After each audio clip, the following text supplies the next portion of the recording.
Assalamualaikum warahmatullahi wabarakatuh. Pemirsa, kembali lagi bersama saya Siva Maharani.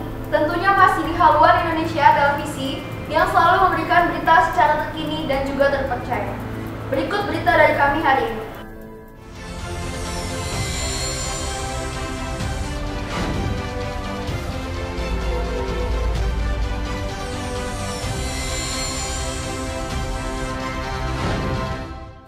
Berita pertama, APPBD mendatangi DPRD Lampung Utara untuk mengadukan dugaan kecurangan dalam PPDB jalur zonasi di sejumlah sekolah Lampung Utara.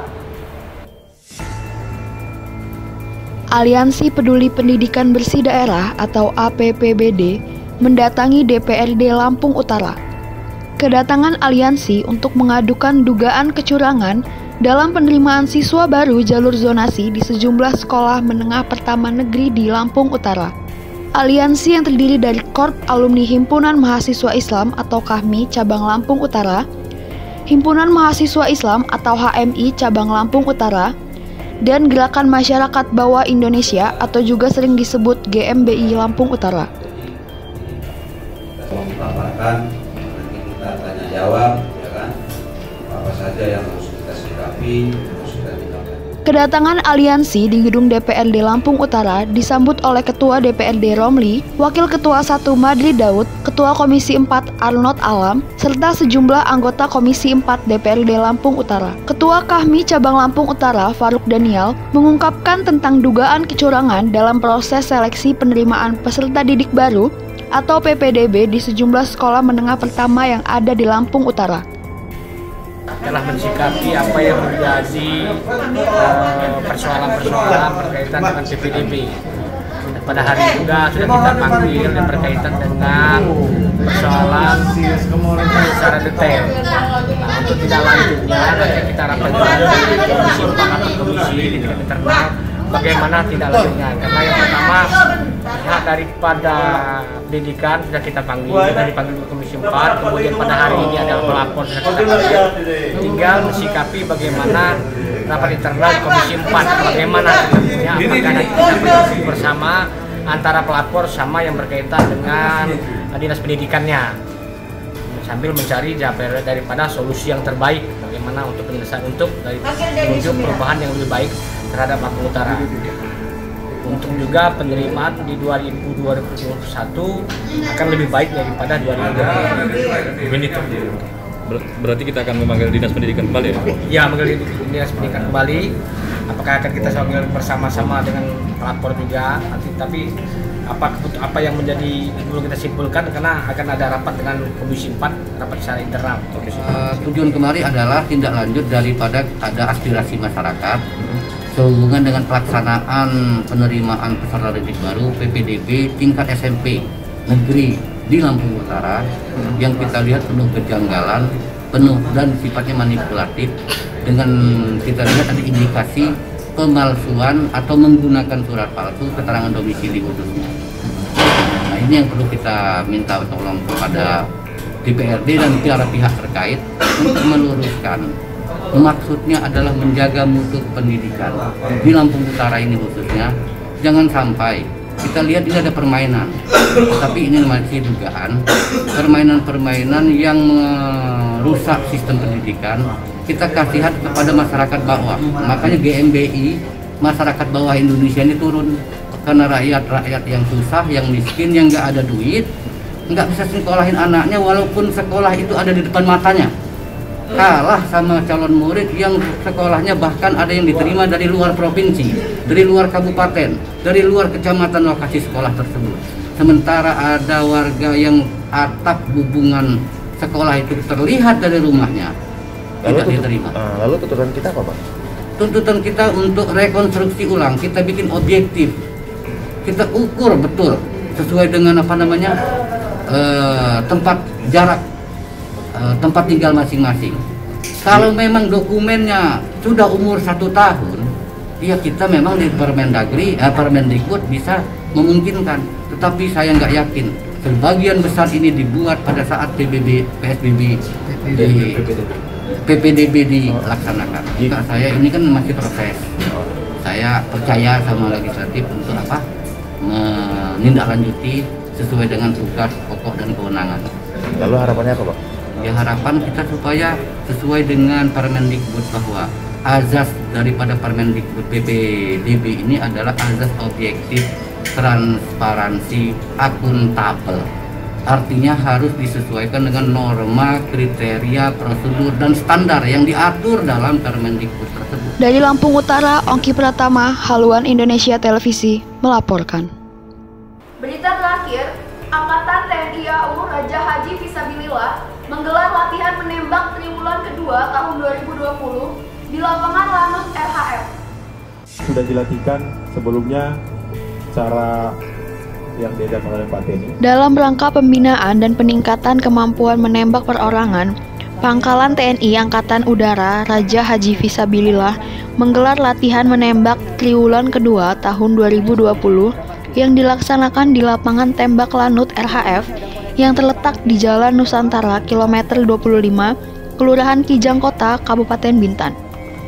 Latihan menembak ini merupakan program kerja Dinas Operasi Lanut Raja Haji Fisabilillah, khususnya pada bidang latihan yang bertujuan untuk memelihara dan meningkatkan kemampuan menembak sebagai salah satu keahlian yang harus dimiliki oleh seorang prajurit TNI AU yang harus selalu dipelihara dan ditingkatkan secara bertahap, bertingkat, dan berlanjut.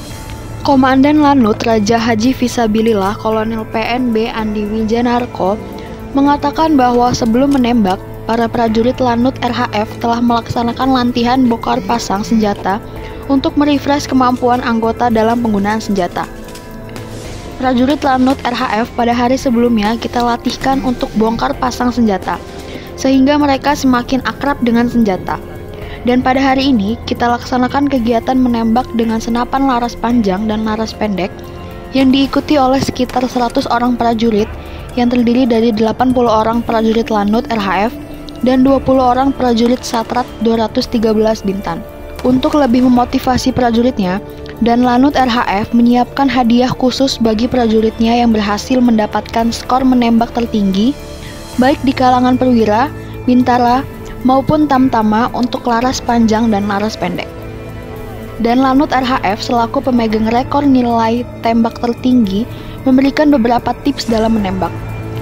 Dalam kegiatan menembak, yang dilakukan adalah harus tenang mengatur nafas.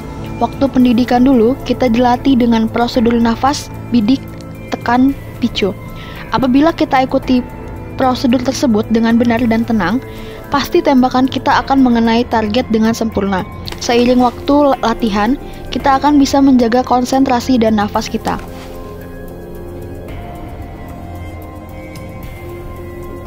Baik, hari ini kita dari Lanut Raja Haji Fisabilillah melaksanakan kegiatan latihan menembak triwulan.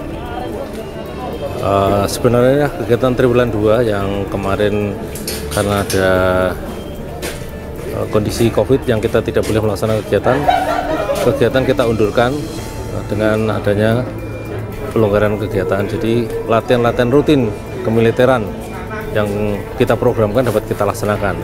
Kita melaksanakan hari ini sekitar 100 orang, 80 dari anggota Lanut RHF dan 20 dari Satrat.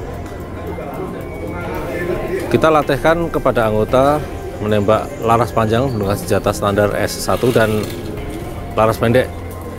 Semoga dengan kegiatan latihan ini dapat meningkatkan profesionalisme prajurit maupun menjaga skill prajurit dalam hal latihan menembak menggunakan senjata. Sebelum kegiatan menembak, setelah kita laksanakan kegiatan bongkar pasang senjata untuk merefresh kemampuan anggota dalam penggunaan senjata.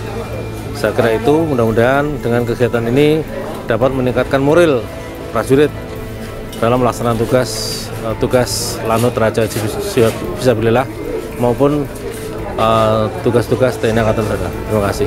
Mohon izin Komandan, tadi kami melihat Komandan rekan skor tertinggi di menembak pistol.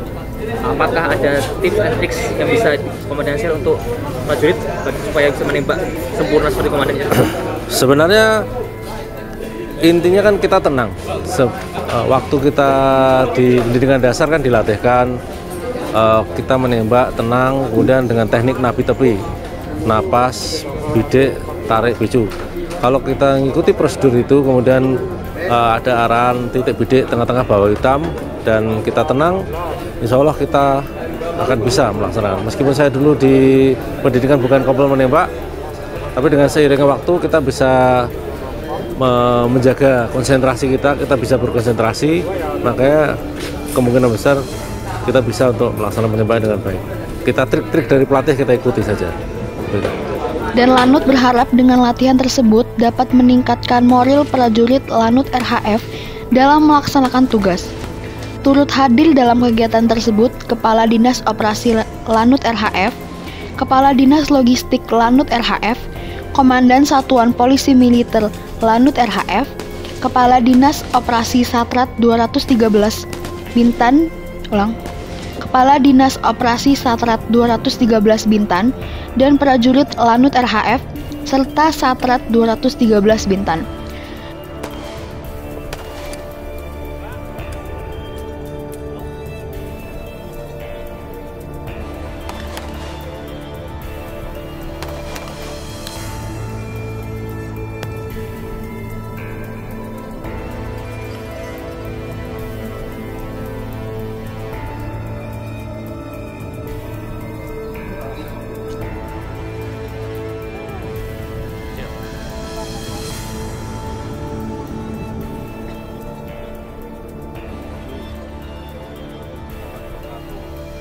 Dari Haluan Indonesia Televisi melaporkan. Sekian berita dari kami hari ini. Jangan lupa terus saksikan berita kami selanjutnya. Saya Siva Maharani dan segenap kru yang bertugas pamit undur diri. Wassalamualaikum warahmatullahi wabarakatuh.